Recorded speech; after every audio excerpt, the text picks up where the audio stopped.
সুপ্রিয় দর্শক, আসসালামু আলাইকুম। সবাইকে স্বাগতম জানাচ্ছি আজকের গুরুত্বপূর্ণ সংবাদে। প্রথমেই জানিয়ে দিচ্ছি সংবাদ শিরোনাম। নির্বাচনে প্রার্থী সিলেকশনে দুই মানদণ্ডকে গুরুত্ব দিচ্ছে বিএনপি। বাংলাদেশ জাতীয়তাবাদী দল বিএনপি ত্রয়োদশ জাতীয় সংসদ নির্বাচনে সম্ভাব্য প্রার্থী বাছাই কাজ শুরু করেছে। তবে প্রার্থিতার কাজ চূড়ান্ত হওয়ার আগেই অনেক নেতাকে সবুজ সংকেত দেওয়া হয়েছে মর্মে গণমাধ্যমে তাদের নাম আসায় বেকায়দায় পড়েছে দলটি। এ কারণে দলটির সিনিয়র যুগ্ম মহাসচিব রুহুল কবির রিজভী গতকাল মঙ্গলবার এক সংবাদ সম্মেলনে জানান, বিএনপি কাউকে গ্রিন সিগন্যাল বা সবুজ সংকেত দেয়নি। তিনি মনে করেন, মনোনয়নের তালিকা দিয়ে নতুন কর্মীকে উস্কে দেওয়ার ষড়যন্ত্র হচ্ছে। এ বিষয়ে দলের জ্যেষ্ঠ নেতাদের সঙ্গে কথা বলে জানা গেছে, বিএনপি আগামী নির্বাচনকে সামনে রেখে সম্ভাব্য প্রার্থী মনোনয়নের কাজ শুরু করেছে। এর অংশ হিসেবে এরই মধ্যে বেশ কয়েকটি জরিপ পরিচালনা করেছে।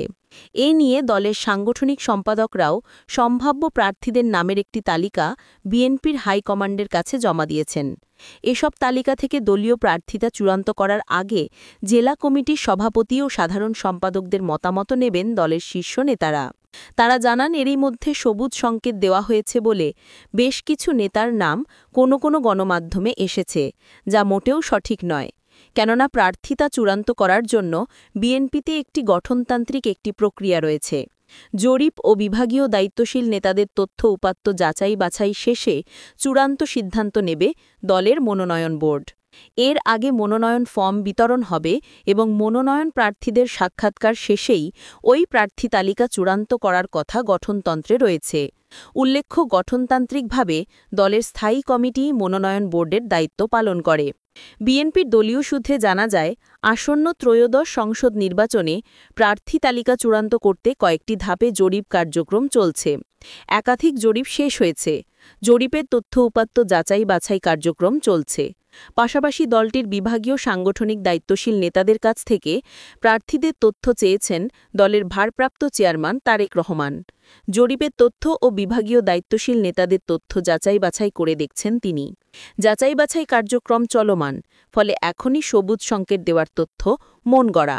নাম প্রকাশে অনিচ্ছুক একজন বিভাগীয় সাংগঠনিক সম্পাদক আমার দেশকে জানান, দলের প্রার্থী তালিকা চূড়ান্ত করতে সব বিভাগীয় দায়িত্বপ্রাপ্ত নেতারা দলের ভারপ্রাপ্ত চেয়ারম্যানের কাছে প্রতিবেদন পাঠিয়েছে।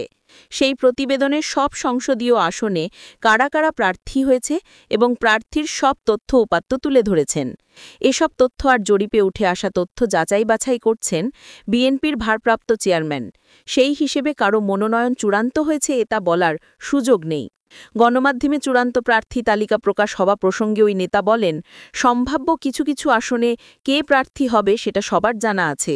পাশাপাশি কেউ কারো ব্যক্তিগত এজেন্ডা বাস্তবায়ন করার জন্য এমন কাজ করতে পারেন। দল থেকে এখনও কাউকে সবুজ সংকেত দেয়নি। যারার মতো নারীরা রাজনীতিতে থিতু হতে পারলে খুনিদের স্থান হবে না। রাজনীতিতে ফেসবুকে সার্জিসের পোস্ট। যারার মতো নারীরা রাজনীতিতে থিতু হতে পারলে অযোগ্য ও কুখ্যাত খুনিদের স্থান এদেশে হবে না বলে মন্তব্য করেছেন জাতীয় নাগরিক পার্টি এনসিপির উত্তরাঞ্চলের মুখ্য সংগঠক সার্জিস আলম। মঙ্গলবার রাতে নিজের ভেরিফাইড ফেসবুক আইডিতে দেওয়া এক পোস্টে তিনি এই মন্তব্য করেন। সার্জিস লেখেন, একটা মুহূর্ত কোনোভাবেই মাথা থেকে যাচ্ছে না। একটা আওয়ামী লীগ জানোয়ার তাসমিম জারাকে অশ্রাব্য ভাষায় গালি দিচ্ছে আর তিনি চুপ করে সেখান থেকে হেঁটে চলে যাচ্ছেন। আমি শুধু সেই সময় তার মানসিক অবস্থার কথা চিন্তা করছি। তিনি লেখেন, একটা মানুষ তার বিলেতি জীবন ছেড়ে অভ্যুত্থান পরবর্তী বাংলাদেশে মানুষ ও দেশকে কিছু দেওয়ার জন্য অনেকের স্বপ্নের যে জীবন, সেই জীবন ছেড়ে এ দেশটাতে ফিরে এসেছেন।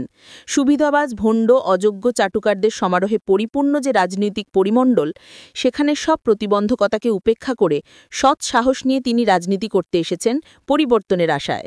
অথচ আমরা তাকে সহযোগিতা করা তো দূরের কথা, ন্যূনতম সম্মানটুকু দেখাতে পারছি না।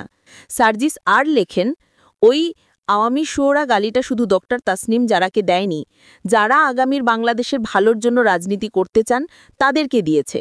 যারা পুরাতন বন্দোবস্ত ভেঙে নতুন বন্দোবস্ত করতে চান তাদেরকে দিয়েছে। যারা বিদেশ থেকে উচ্চশিক্ষায় শিক্ষিত হয়ে দেশে ফিরে কিছু করতে চান তাদেরকে দিয়েছে। যে যোগ্য নারীরা রাজনীতিতে অংশগ্রহণ করতে চান তাদেরকে দিয়েছে। আপনাদের মা বোনদের সামনে পেলে তাদেরকেও দেবে। কারণ ডাক্তার তাসনিম জারার মতো নারীরা যদি আগামীর বাংলাদেশের রাজনীতিতে একবার থিতু হতে পারে তাহলে ওই অযোগ্য কুখ্যাত খুনিদের স্থান এদেশে আর হবে না। আগামীর বাংলাদেশে আমাদের অন্যতম দায়িত্ব রাজনীতিতে ডাক্তার তাসনিম জারার মতো মানুষের প্রোটেক্ট করা। যেদিন আমরা সেটা পারব না এবং তারা আবার ফিরে যাবে, সেদিন থেকেই এই বাংলাদেশের শেষের শুরু।